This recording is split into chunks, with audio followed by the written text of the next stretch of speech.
আসসালামু আলাইকুম ওয়া রাহমাতুল্লাহি ওয়া বারাকাতুহু। প্রিয় বন্ধুরা, আজকের একটা ছোট্ট আমল আপনাদেরকে শেয়ার করতে চাই। আমরা যদি সকাল সন্ধ্যায় এই ছোট্ট দোয়াটি পাঠ করি, ইনশাআল্লাহ আল্লাহ পাকের রহমতে সমস্ত রকম মুসিবত থেকে আমরা নিরাপদ থাকব। সমস্ত রকম বিপদ থেকে আল্লাহ পাক আমাদেরকে সুরক্ষিত রাখবেন, হেফাজত রাখবেন।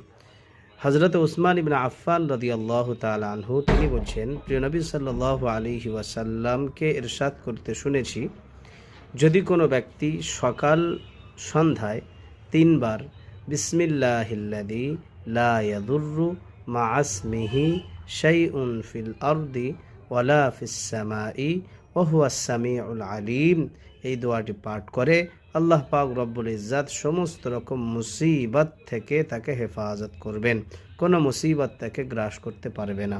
এই রওয়ায়াতটি বর্ণিত হয়েছে সুনানে আবি দাউদের ৫০৮৮ এবং সুনানে তিরমিজির ৩৩৮৮ নম্বর রেওয়ায়াত হিসেবে।